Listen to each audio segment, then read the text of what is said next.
Olá, este vídeo faz parte do ciclo de palestras, um projeto do PET Matemática da UFSC.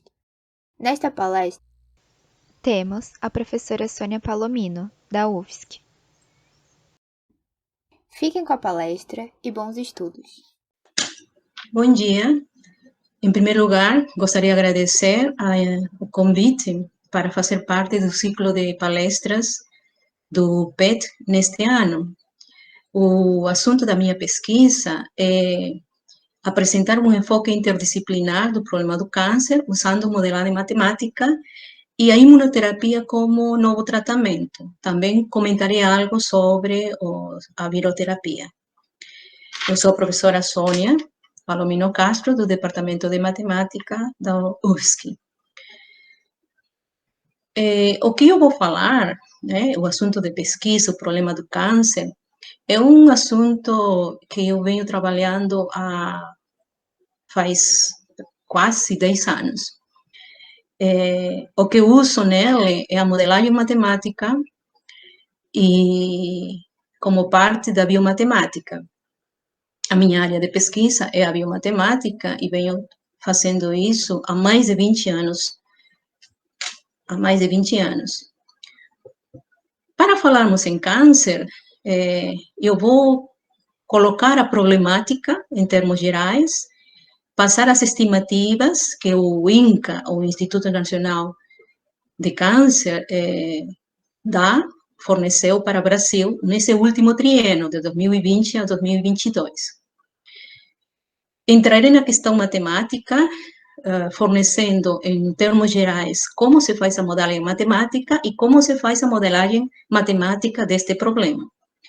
Focarei os resultados naqueles que foram publicados no meu artigo, no dezembro de 2017, na qual apresento análise qualitativa para análise de estabilidade. Mostrarei resultados e comentarei mais outras coisas com relação a este tipo de estudo. Todos sabemos que a interação entre um tumor e o organismo é um processo complexo que há muito tempo tem sido estudado na medicina, em particular com os oncologistas. Falando nisso, como em 2015, na minha viagem de visita à família, acabei conhecendo o oncologista Juan Carlos Amamé, por ele estar tratando uma família, a minha tia, uma pessoa muito querida, sobre câncer de mama. Aconteceu uma parceria, porque ele estava fazendo o doutorado em oncologia, e achou interessante podermos unir os conhecimentos, né, do meu lado, a modelagem matemática e do lado dele, a interpretação dos resultados que eu possa fornecer. O intuito era, talvez, fazermos a predição havendo dados. Como o foco da minha pesquisa é a imunoterapia, e aqui em Latinoamérica é um tipo de tratamento que está sendo dado aos poucos, no Brasil já temos esse tratamento. Então, o que mais se faz em termos de câncer é o tratamento por quimioterapia e ou radioterapia. Mas este novo tratamento está sendo mirado com muito bons olhos pelos Estados Unidos e a Europa para, de forma alguma, encontrar a solução desta doença, a solução, a cura, né? Bom, os modelos matemáticos e suas soluções, quando simuladas, ajudam a entender, explicar e, quando validados, predecir como acontecem tais interações. Há publicações e artigos sobre câncer usando matemática há aproximadamente 70 anos atrás. Estou falando do problema do câncer, dos tratamentos anteriores, radioterapia, quimioterapia. Mas para a imunoterapia, uma primeira publicação foi dada pela pesquisadora Stepanova, usando um modelo simples. E no ano de 1980, ela deu início ao estudo matemático deste problema. Segue, nesse estudo, os resultados do Birney, Kirchner, Donofrio, entre outros, utilizando mais de duas variáveis e inserindo uma variável que é o tratamento, né? Nas duas últimas décadas, o foco de estudo é o sistema imunitário, né, que eu vou colocá-lo com a sigla CCI, usando o microambiente tumoral e investigando a resposta imune do corpo. Nós veremos mais adiante, se trata do que esse sistema imunitário, essa modelagem matemática.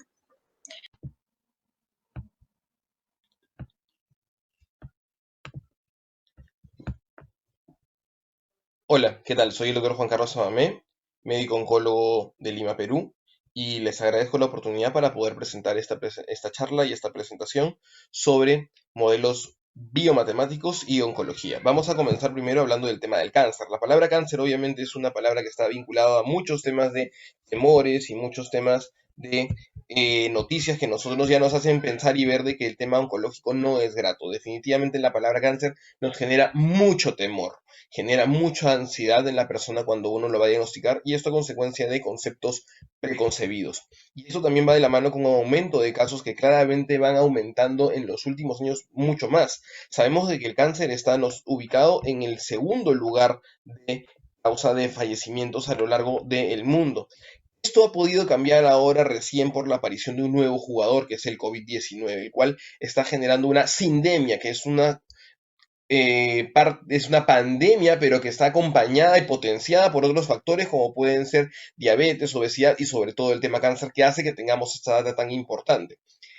El tema del COVID, como les digo, ha aparecido y ha irrumpido el año pasado, de hecho que incluso en algunas semanas a nivel mundial ha sido el pico de fallecimientos, ha mostrado el pico de fallecimientos sobre las causas clásicas de fallecimientos. Esta data, por ejemplo, es una data actual, reciente, del día de hoy, y vemos de que a lo largo de toda la pandemia tenemos casi cerca de 3 millones de fallecidos y 136 casos diagnosticados. Bueno, nosotros hablamos de cáncer, hablamos de 20 millones de diagnosticados al año, pero 10 millones de fallecidos. Hablamos de casi el doble o el triple de fallecidos de lo que va el cáncer por año, más que en el tema de lo que va de la pandemia. Por ende, tenemos que es una patología que es muy, muy, muy importante conocerla y poder también tratarla y verla en conjunto, como estamos viendo el tema del COVID. 1 de cada 5 personas puede generar a lo largo de su vida algún tipo de neoplasia. Cuando hablamos a nivel mundial, ¿cuál es el cáncer más común? Esas son data y cifras de diciembre del 2020, es el cáncer de mama. Primero la cabeza con incidencia, es decir, nuevos casos, seguido de cáncer de próstata. En casos de fallecimiento, primero está cáncer de pulmón y luego cáncer de mama. En Latinoamérica cambia la figura. Primero se pone próstata y cáncer de mama, luego en lo que es tema de casos nuevos y en lo que es casos de fallecimiento también en ese mismo perfil. Y cuando comparamos dos países vecinos, dos países hermanos como Brasil y Perú, tienen el mismo patrón también de incidencia de casos nuevos y también muy semejante el tema de mortalidad, salvo que en Perú tenemos dos situaciones crónicas, que es el cáncer de cuello uterino, que es la que más reporta de casos de fallecimiento conjuntamente con cáncer gástrico, a diferencia de nuestros hermanos de Perú. Esto es lo que más se ve, de Brasil, perdón, esto es lo que más se ve en este país andino versus el tema de Brasil. Y estos casos se van a seguir en aumento. Esto se prevé hasta los próximos 10 años, en 2030, y vemos de que casi en todas las latitudes, en países en vías de desarrollo o que tienen vías de desarrollo moderadas o inclusive en países occidentales que tienen altas vías de desarrollo, va a aumentar casi, o se prevé que en los próximos años aumente cerca de un 50%, pero en los países en vías de desarrollo un 96% de casos. Si nosotros lo vemos en Latinoamérica, vamos a poder ver que en los próximos años se prevé un aumento de 1 millón de casos en los que tenemos en la actualidad. Ojo, esta data no contempla la situación del COVID, la cual obviamente puede ser que aumenten mucho más los casos definitivamente. Entonces, bien, hay noticias positivas que nos hacen esperanzarnos con respecto a la situación del cáncer. Y esto es algo que nosotros también tenemos que mencionar y comunicar a lo largo de las personas. A inicio del año pasado, en enero del año pasado, salió esta data de cáncer de Estados Unidos, en la cual veía y comparaba en los últimos 40 años cómo la mortalidad y la incidencia de cáncer ha venido disminuyendo. Y sobre todo, en casi la gran mayoría de neoplasias. Esta noticia obviamente también repercutía porque vemos de que la tasa de mortalidad por cáncer por 100.000 personas había disminuido tremendamente en los últimos 20 años. ¿Y esto consecuencia de qué? Mejores tratamientos, más investigación, manejo multidisciplinario y mejor acceso y chequeos para poder tener diagnósticos tempranos. Esto, lamentablemente, la última parte de chequeos tempranos va a haber dramáticamente disminuido a consecuencia del tema del COVID. Claro, así empezamos el 2020 con este artículo que fue muy interesante, pero luego vino todo el tema de la pandemia que nosotros ya conocemos. El concepto actual del cáncer es que el cáncer se puede curar si se diagnostica en estadios tempranos. Sin embargo, ¿cuál es el problema? De que según seguimos teniendo temor al cáncer, no se conocen los avances, no hay una buena enseñanza todavía y no hay un concepto más homogéneo y comunicado hacia la población, lo que hace que aún siga teniendo temor que impida que vayan a tener chequeos tempranos porque se imaginan cuáles pueden ser las consecuencias. No hemos dado este concepto adecuadamente y de modo que el cáncer era el concepto más temido, el trending topic del terror, por decir, antes de la irrupción del tema del COVID. Los factores de riesgo de cáncer pueden ser varios y están muy vinculados a estilos de vida, casi un 40% está vinculado a ellos. Tabaco, alcohol, sedentarismo, obesidad, dieta, etcétera. Pero no perdamos de vista el tema de los virus, el tema de los carcinógenos, la edad y factores hereditarios que son ya algunas situaciones que son diferentes. Y el tema de los virus está muy vinculado con el papilomavirus, Epstein-Barr virus, el COVID, el SARS-CoV-2, no lo sabemos todavía. Esperemos de que no sea en los próximos años una causa de algún tipo de neoplasia. Sin embargo, estas causas, como hemos mencionado, son un 40%. La gran mayoría de veces ocurren situaciones de cambios a nivel celular, a nivel de las divisiones celulares a escala. Mientras se producen muchas más divisiones celulares, más posibilidades y chances de error pueden existir, y es decir, que se generen células aberrantes o células tumorales. Y esto, mientras más edad tenemos y tenemos mayores factores de riesgo, es el caldo de cultivo perfecto para poder generar y desarrollar alguna neoplasia. El cáncer tiene ciertas características que lo hacen como la patología que es, ¿no? Y la célula tumoral es muy astuta. Tiene o ha generado pathways o formas de poder evadir los supresores, evadir el sistema inmune sobre todo, generarse todo un hábitat que le permite ser resistente y son células que no mueren y que se perpetúan a lo largo del tiempo.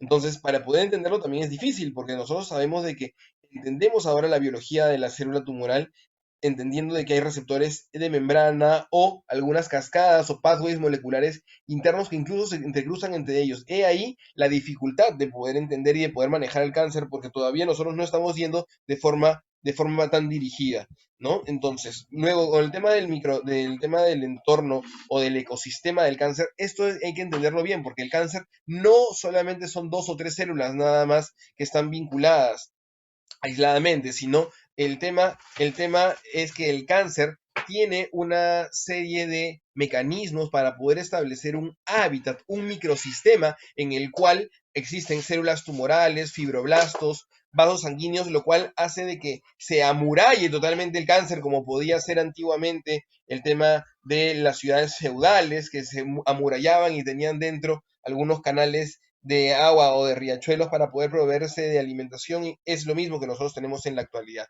Para complicar más la situación, el cáncer, nosotros entendemos de que ya es una situación heterogénea, en el sentido de que inclusive un mismo cáncer puede tener clonas diferentes, de células con mutaciones diferentes o con algún tipo de pathway molecular diferente, ¿no? Y más aún si nosotros tenemos metástasis, y más aún si es que el tumor inicialmente, nosotros vemos de que un tumor inicial podía tener ciertas células de ciertas características, y luego del tratamiento ofrecido, esto puede cambiar y generar nuevas resistencias. Es decir, es algo que está en constante dinamismo, lo cual hace que nuestros tratamientos no puedan perpetuarse y tengamos que ir cambiando de tratamientos cada cierto tiempo.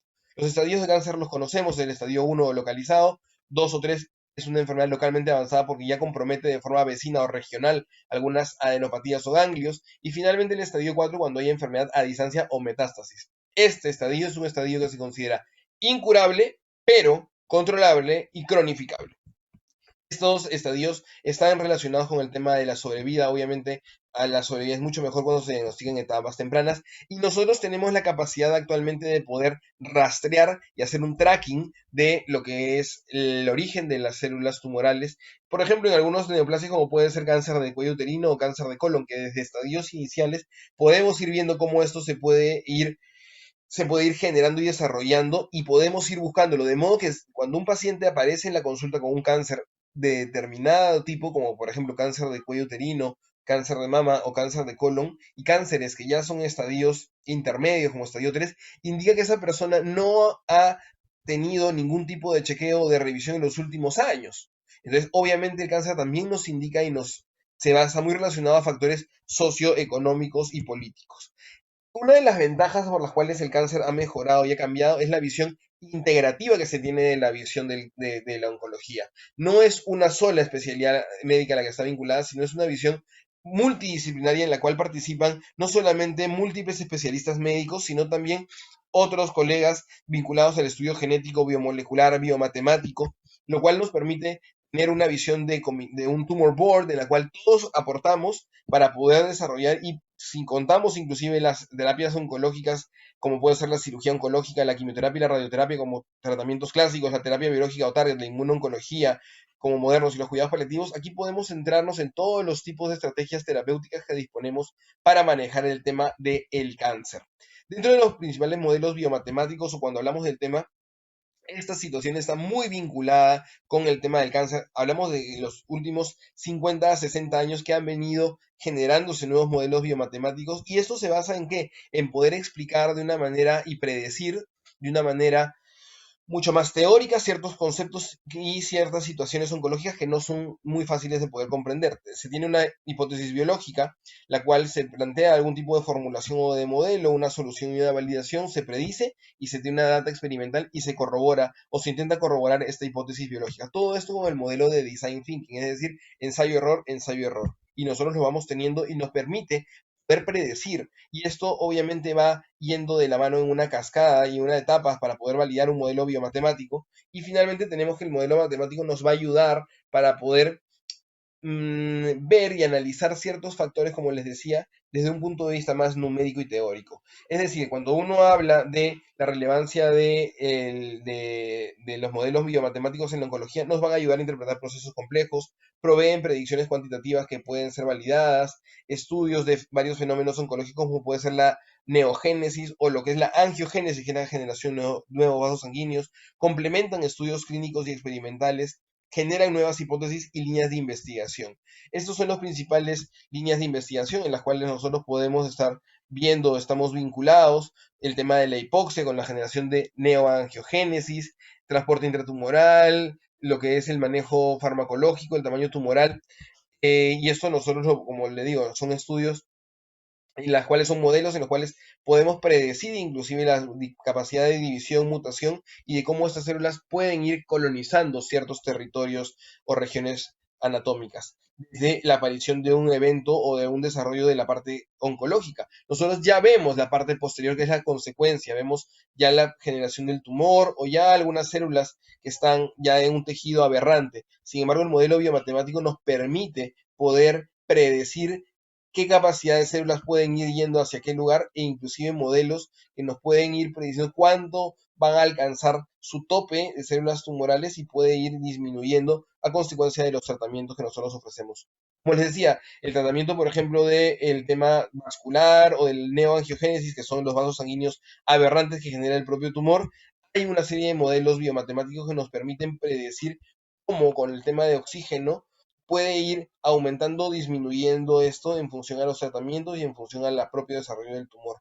Nosotros hemos tenido la oportunidad de poder publicar al respecto de modelos biomatemáticos con la doctora Sonia Palomino, sobre todo en sistemas de inmunooncología, ¿no? En los cuales vemos cómo las células tumorales van teniendo cierto tipo de patrones y sobre todo cuando alcanzan un tope, esto ya se va equilibrando este sistema y se va estabilizando en la población de células tumorales. Cuando nosotros vemos también a lo largo del tiempo, nosotros cuando ofrecemos algún tipo de tratamiento, vemos cómo esto se va controlando en función a el tema del tratamiento ofertado u ofrecido.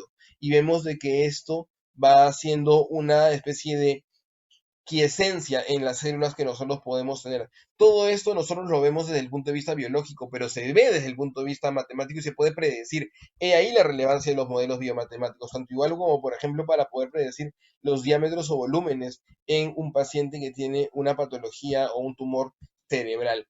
Existen algunos mecanismos o algunas herramientas que nosotros nos ayudan a predecir también la posibilidad de generar un tipo de cáncer como puede ser cáncer de mama. Eso también está basado en más cuadros estadísticos y también en inteligencia artificial, que es lo que nosotros estamos trabajando y desarrollando actualmente. Tenemos algunos algoritmos, como puede ser el Oncotype, lo cual nos va a permitir, por medio de algunas formulaciones y algoritmos, tener y predecir la posibilidad que un paciente pueda generar algún tipo de cáncer de mama y qué tratamiento le vamos a poder nosotros dar. En el tema de la sobrevida, sabemos que en los últimos años los pacientes, inclusive en estadios 4, estadios tardíos o no curables, han aumentado su nivel de supervivencia, inclusive cercanos casi hasta los 50 o 40 o 60 meses. Hablamos de 5 años en los cuales con un solo tratamiento podemos extender la posibilidad de sobrevida en pacientes no curables y conservando la calidad de vida. Esto es fundamental y esto es a consecuencia de los estudios clínicos que nosotros estamos desarrollando, pero que se basan en estudios preclínicos donde también la biomatemática cobra una función muy importante. Finalmente, para poder terminar, sabemos de que el cáncer es una enfermedad muy compleja que necesita un abordaje integral en el cual es fundamental disponer de un manejo integrativo y multidisciplinario donde tiene un rol muy importante la biomatemática para poder seguir generando nuevas hipótesis, para poder tener estudios y visión preclínica y esto que se vaya a aplicar a la parte clínica. Nosotros sabemos de que el cáncer va a seguir siendo una de las tasas más importantes y de las patologías más importantes y tenemos que generar visiones en conjunto para poder ayudar a poder controlar esta enfermedad. Es lo que les quería comentar. Realmente creo que, como les decía, el concepto y el concepto en el cual nosotros nos manejamos es el concepto integrativo y en el cual todos juntos, vamos, en equipo, podemos generar mejores resultados. Finalmente, esa es mi forma para poder estar en contacto con ustedes. Les adjunto mi correo electrónico y la página web que nosotros manejamos donde comunicamos a pacientes, una comunidad que desarrollamos con pacientes para poder comunicar el tema oncológico y es una plataforma para poder, es un port hub, digamos, de pacientes para poder ayudarlos tanto en los tratamientos como también en la parte de comunicación y de difusión. Es lo que les quería comentar. Yo les agradezco mucho su participación y haber escuchado y cualquier tipo de duda o pregunta, estoy encantado de poder responderlo no solamente a través de mis redes sociales, sino también a través de mi correo electrónico. Muchísimas gracias por la oportunidad. Tudo que eu pesquiso enquanto câncer é tratando os tumores de tipo sólidos. E a modelagem é feita usando mecanismos, seja do tipo Lotka-Volterra, de competição, e hospederoparasitas, né? Há cânceres de tipo não sólido, como é a leucemia, que atinge muito as crianças nessa época. Para ficar por dentro do problema, vejamos o que falam as estatísticas, né, para este triênio. Por exemplo, aqui no Brasil, para 2021, se fala que ocorrerão 625 mil casos novos de câncer, sendo 450 mil se tiramos o câncer de tipo, câncer de pele tipo não melanoma. Considerando só o câncer de pele tipo não melanoma, ele acaba sendo o maior, o mais incidente, com 177 mil casos. Le seguem, em ordem de prioridade, os cânceres de mama e próstata, com 66 mil cada um, câncer de colo, com 41 mil, o câncer de pulmão e o câncer de estômago. O câncer de pele, no melanoma, representa para o caso dos homens, o 27% do total de casos e o 29% no caso das mulheres. Discriminando as populações, né, e colocando os 3 primeiros tipos de câncer que ocupam esses lugares, para o caso das mulheres, é o câncer de mama, o câncer de cólon e reto, o câncer de cólon e reto, o câncer de colo do útero, e para o caso dos homens, é o câncer de próstata, cólon e reto e pulmão. Colocando em termos de regiões no Brasil,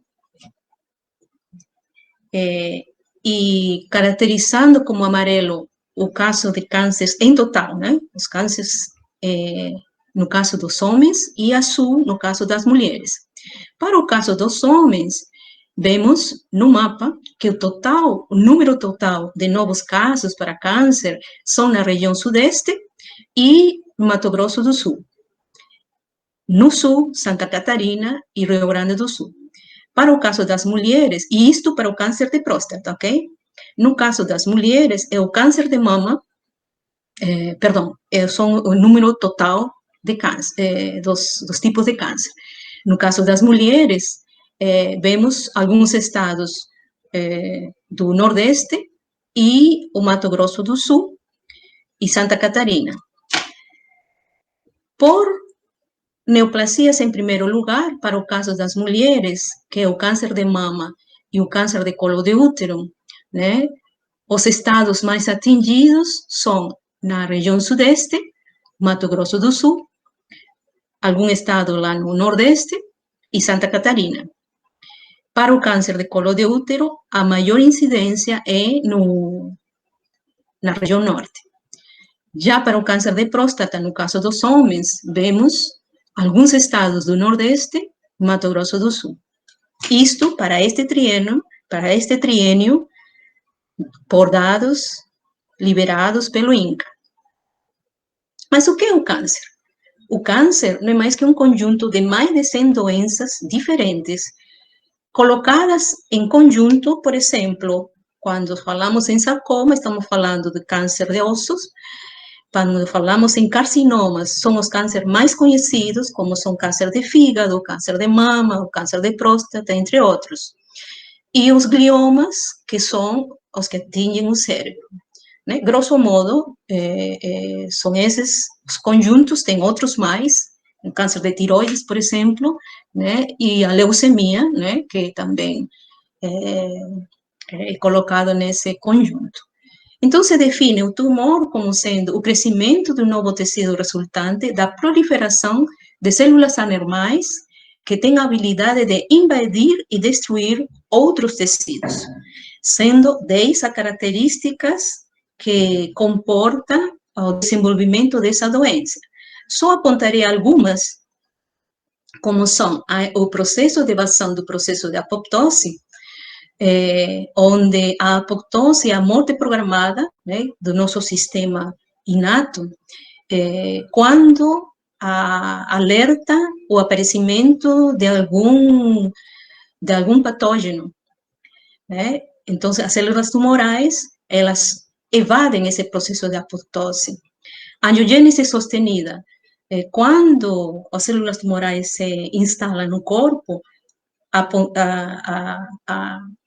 expertise desse tipo de células é tanta que começa um processo de vascularização e daí a angiogênese sostenida que nos leva até o processo de metástase, né? A invasão tecidual. E a metástase, a evasão do sistema imunológico, que justamente é o que mais promoveu os estudos das pesquisas clínicas, e o processo de inflamação, o primeiro sintoma de alerta para o aparecimento deste tipo de doença. Essas 10 características são colocadas neste esquema, muito bem colocadas pelos pesquisadores Hanahan e Weinberg, no ano de 2011, sendo que eles mesmos tinham caracterizado um número de 6 até o ano de 2000. Nessas figuras, colocarei como é o processo dos estadiamentos ou os estágios do crescimento tumoral, né? Eles são considerados em 4 estágios, havendo um estágio 0, né? Ou um estágio 1, onde a imunoterapia, se detectada, pode ter o sucesso. O estágio 2 vai depender do tipo de câncer e do tipo e da forma como ele está se proliferando, né? No estágio 3 e 4, as células tumorais vão se proliferando numa forma muito agressiva, promovendo um forte processo de vascularização e o aparecimento de linfonodos. É neste último estágio que acontece a metástase. E nesta figura, para o mesmo câncer de cólon, apresento o pólipo, né? Que se ele é encontrado no momento do exame, na colonoterapia, ele pode ser extraído, e dessa forma, o que iria ser um câncer no futuro para essa pessoa, acaba nem sequer se manifestando. Então, por isso, a orientação dos médicos para fazer a colonoscopia a partir dos 50 anos. É conhecido como tratamentos a radioterapia e a quimioterapia. Como falei, a imunoterapia é um novo tratamento que pode ser denominada também como terapia biológica ou bioterapia, mas também existem outros tratamentos, né, que fazem a combinação com a imunoterapia, que é a quimio ou a bioquimioterapia, e outros tratamentos que também são usados pelos médicos. Eles podem ser usados em forma isolada ou combinada. Para ficar por dentro de como vou estabelecer a modelagem matemática, é muito importante saber como acontece o processo das células imunes. E para isto, elas se caracterizam em dois grandes grupos, né? Que é o sistema inato e o sistema adaptativo. Por isso, da pandemia, uma coisa que foi muito divulgada foi justamente como a gente pode se evitar de acontecer a doença do Covid-19. E por conta disso, a mídia divulgou muito como o nosso sistema imunitário age, né? Os especialistas foram entrevistados e praticamente agora é de informação geral como responde o nosso sistema imune.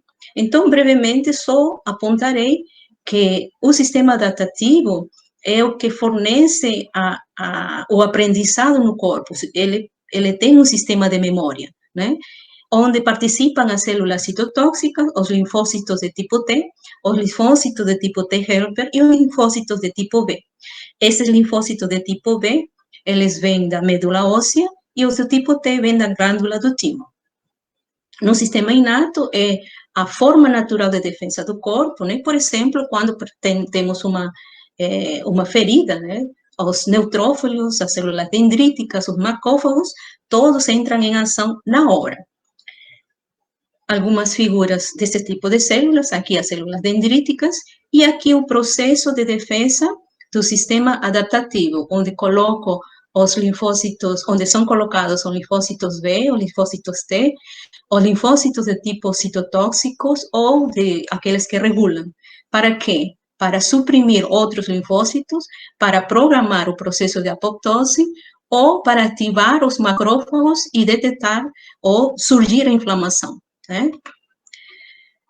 Nesta foto, vemos a captura de uma célula natural killer às células tumorais. Bom, então, matematicamente, esse crescimento tumoral, eu vou apresentá-lo de uma forma muito sucinta. Nessa modelagem oncológica, a gente pode usar formulações usando equações diferenciais ordinárias ou usando equações diferenciais parciais. Podem ser também colocadas formulações híbridas e podem ser usadas equações integro-diferenciais. E a essas formulações pode-se somar a teoria de controle para poder justamente ver como é a ação do tratamento. Numa forma inicial, consideramos como é o crescimento das células tumorais e temos que levar em consideração de que as células normais competem com as células tumorais por oxigênio, nutrientes e espaço. Essa população de células tumorais, eu a mostro aqui com este modelo generalizado, segundo Weldon, onde X mostra a densidade das células tumorais. Os parâmetros alfa, lambda e teta, eles são determinados pelas características do crescimento tumoral. De modo que, para determinados valores de alfa, lambda e teta, a gente pode ver esta equação como um modelo logístico, como um modelo de Gompers, ou como um modelo malthusiano, que mais não se usa por ser um modelo muito simples para descrever o crescimento tumoral. Mas quando falamos de modelar usando o sistema imunitário, além das células normais e as células tumorais, temos que levar em consideração as células do sistema imune. De modo que, se só queremos ver o crescimento tumoral, estabeleceremos uma equação como a que foi colocada aqui, para ver o comportamento do crescimento dessas células e teremos um modelo de uma variável. Mas podemos ter modelos com duas variáveis, colocando também na interação das células tumorais e as normais.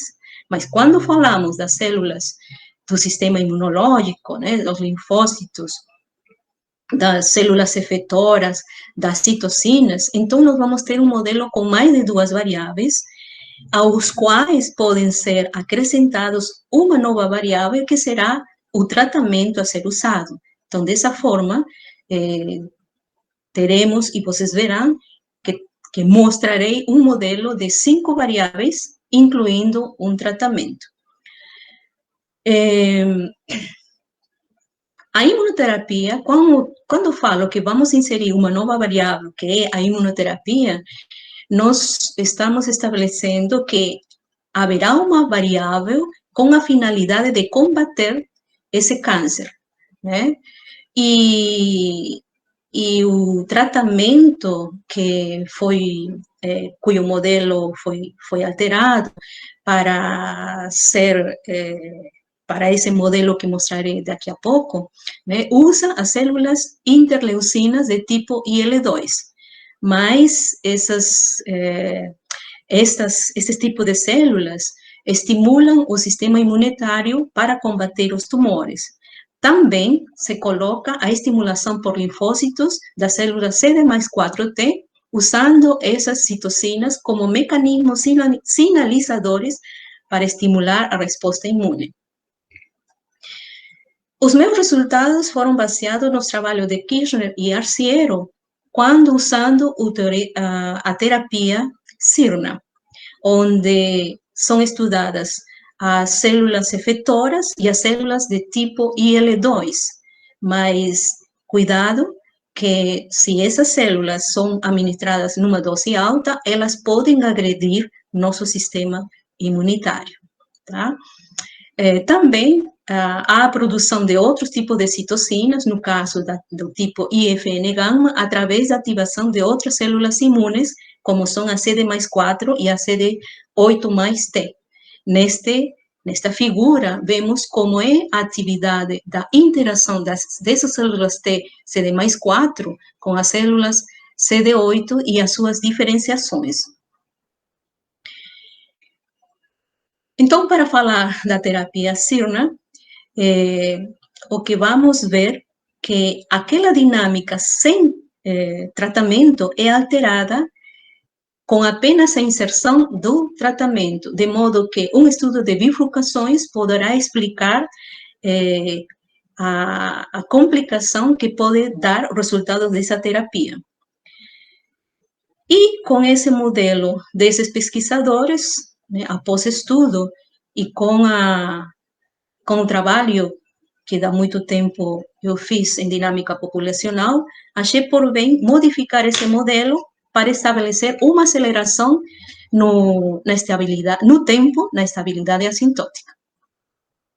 O modelo, então, que apresentarei é dado por essas 5 equações, é um modelo a equações diferenciais ordinárias, denominado como modelo determinístico. É claro que o problema de câncer também pode ser colocado com modelos estocásticos, e existem outros tipos de modelagens que atualmente estão sendo feitos por outros pesquisadores em outras universidades do Brasil e do mundo.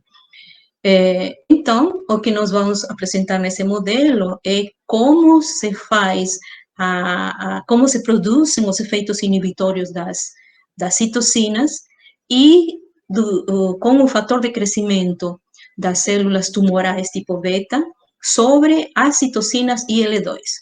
Né? A variável ETI-SIA são E como as células efetoras, T as células tumorais e as células citocinas de tipo IL-2. Essas são as células do fator de crescimento das células tumorais e o tratamento com a variável A. Este tratamento é dado numa forma contínua, que a considero como constante, e com seu próprio decaimento. Cada uma das outras variáveis tem o seu próprio decaimento, observem aqui, aqui e aqui, né? Grosso modo, as células efetoras, elas se estimula o crescimento delas no contato com as células tumorais pelo fator de antigenicidade, mas elas diminuem em tamanho quando observando o fator de crescimento das células TIF. Elas também aumentam ao se encontrarem com as células citocinas e diminuem justamente com a interação das células do fator de crescimento. As células tumorais, para as células tumorais é definido o crescimento logístico com essa equação e elas diminuem pela interação com as células efetoras e aumentam justamente por esse fator de crescimento que favorece o aumento das células tumorais. As células tumorais, as células do crescimento do fator TIF, elas aumentam com o número das células tumorais e elas decrescem pela sua normal, pelo tempo de vida que elas têm, né?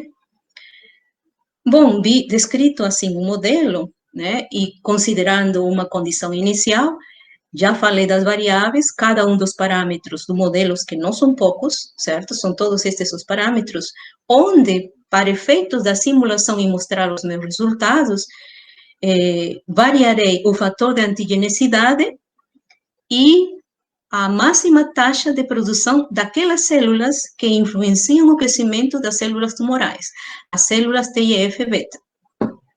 Considerando o tratamento,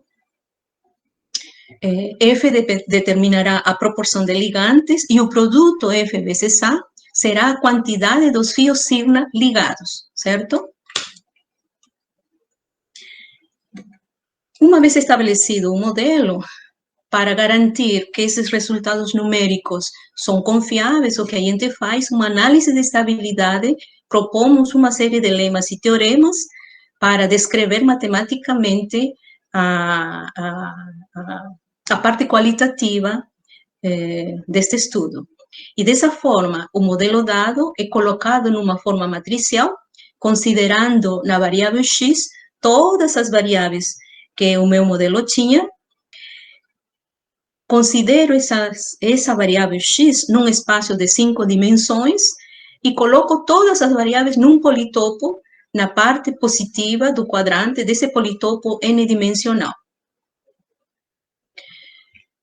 Considero, em primeiro lugar, que cada componente da variável f, certo? Da variável f, ela vai ter uma norma cujo gradiente para cada componente deve ser limitado. Como falei, os recursos são escassos e não há célula que cresça infinitamente. Então, cada uma delas vai crescer em forma limitada. Na verdade, vai ser limitada cada componente, né? Cada componente que determina aquela função vetorial f de x. É necessário colocar a existência de unicidade, estabelecendo o problema de Cauchy, e dessa forma, já podemos falar em estudar a análise temos que garantir que cada uma das variáveis são limitadas para certas condições, né, que estão bem demonstradas no artigo. Se adimensionaliza o modelo, incluindo as suas condições iniciais. Estabelecemos no lema quais são os pontos de equilíbrio do sistema e teremos dois sistemas, um com tratamento e um sem tratamento. Só estou colocando aqui as condições do ponto de equilíbrio para o sistema com tratamento, né? Temos um ponto de equilíbrio quase trivial, que este é zero, e baixo certas condições haverão dois pontos de coexistência dados por E1 e E2. Visto isso, já podemos falar da análise de estabilidade para os pontos de coexistência do sistema. A estabilidade será de tipo assintótico. com aquele sistema matricial dado, aquele sistema será linearizado usando a matriz jacobiana JG, onde essa matriz jacobiana JG dependerá de uma outra matriz jacobiana JF.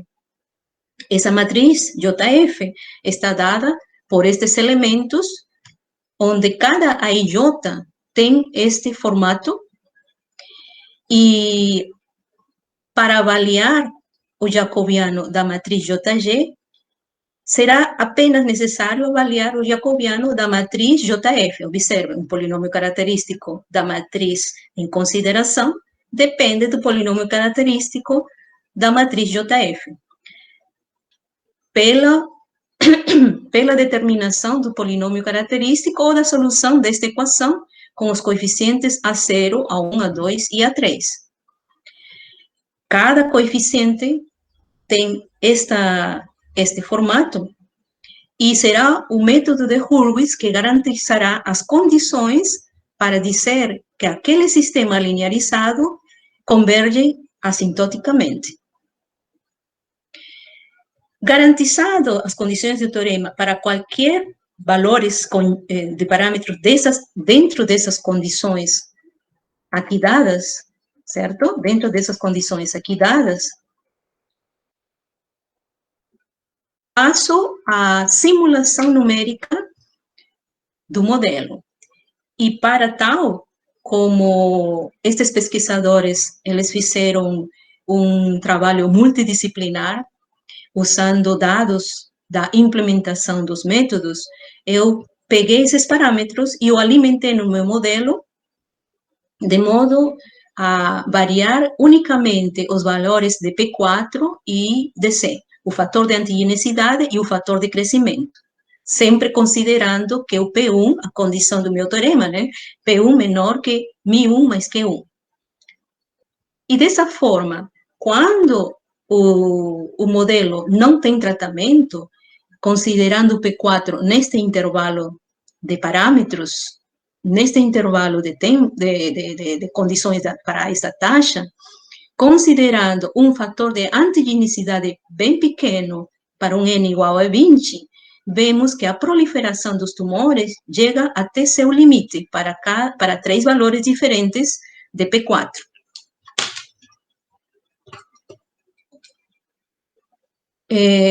Se aumentarmos esse fator de antigenicidade apenas para N igual a 10 e um P4 igual a 0,5, utilizando uma dose constante de 1, neste caso, o sistema tem tratamento, né, para um decaimento de 0,66, o Arciero encontra que as células tumorais se encontram numa fase oscilatória, sendo que os picos atingem, no máximo, 1,5 como densidade das células tumorais, né? Tudo isto está adimensionalizado.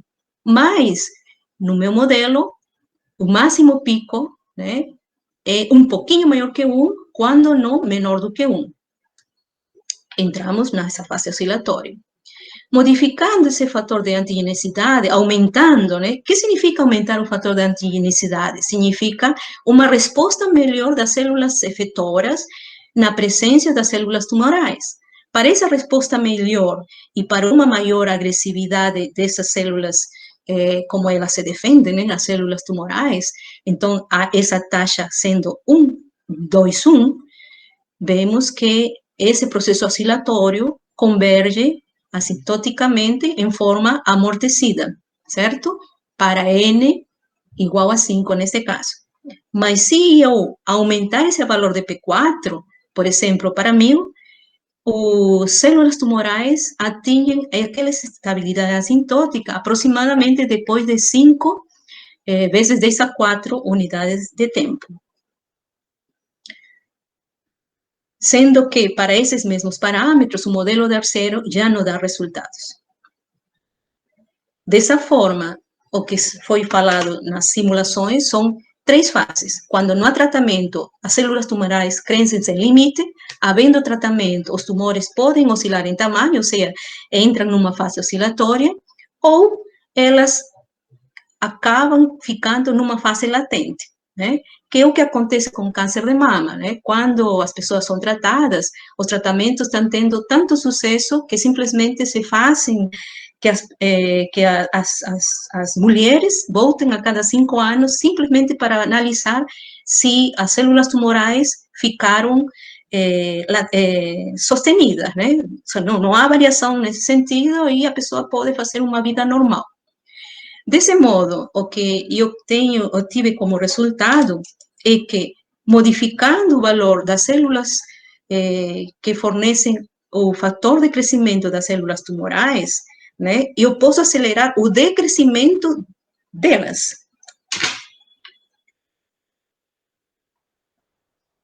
Depois desse estudo, trabalhando com a Vitória, que agora está fazendo a maestria, ela se interessou pelo estudo com viroterapia. E viroterapia é uma outra forma de tratamento, né, também dentro do sistema imunitário, considerando o sistema imunitário, na qual se produziu em laboratório, né, com genética modificada, o vírus Talinogene Laerparepvec, e se está usando como tratamento para melanoma nos Estados Unidos. O tratamento é denominado de viroterapia oncolítica. Então, no trabalho de conclusão dela, o que eu falei, usa o artigo com os resultados do McNamara e reproduz todo ele. Mas surgiu a ideia de fazer a modificação do modelo para ver o que acontece.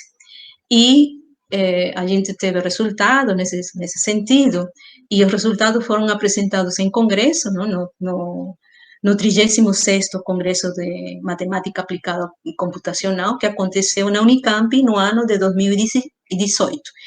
Neste trabalho, trabalhamos em parceria com o Dr. Samamé, que também faz parte do projeto. Ela continuará trabalhando com esta viroterapia, ou talvez alguma coisa que agora está mais sendo estudada, né? E até 2018, existiam 45 vírus em estudo para o tratamento do câncer. Como falei, nessas estimativas que foram passadas no início, falei no caso do Brasil, mas não comentei do caso mundial, né? Até 2018, se estimou que eram em torno de 28 milhões no mundo o número de pessoas que teriam o câncer, e para 2040 se estimava que esse número vai crescer até 100 milhões. Em percentagem, seriam uns 62% a mais. Por isso que os Estados Unidos se prometeu que para 2030 eles encontrariam a cura do câncer. Estou falando em termos clínicos. Tomara que isso aconteça. Bom, o que foi apresentado até agora é o estudo feito com tratamentos de imunoterapia, mas, como falei, existem também tratamentos em forma combinada com quimioterapia ou com bioquimioterapia. Tais são os trabalhos de Lopes, no 2014, ou o trabalho de Mamat, em 2013.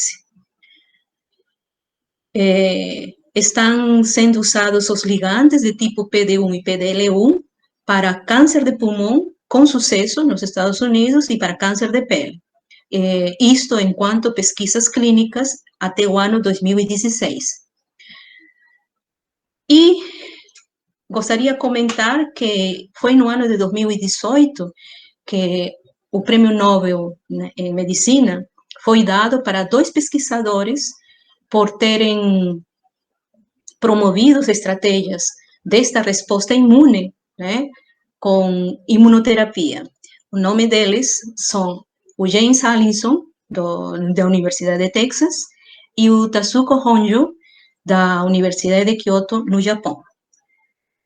O estudo mundial nesta área está sendo bem frenético, e para a Latinoamérica ele está chegando de forma muito devagar, porque estes tratamentos ainda não são dados em forma pública, né? Começa sempre no sistema privado e são tratamentos extremamente caros, mas muito promissores. Bom, era isso que eu queria falar. Aqui estão as referências, né, de toda a fala apresentada. E meu muito obrigado por poder fazer parte deste ciclo de palestras. E apresento para vocês a imagem do processo de apoptose, né? A célula citocina está se preparando para capturar as células tumorais. Muito obrigada.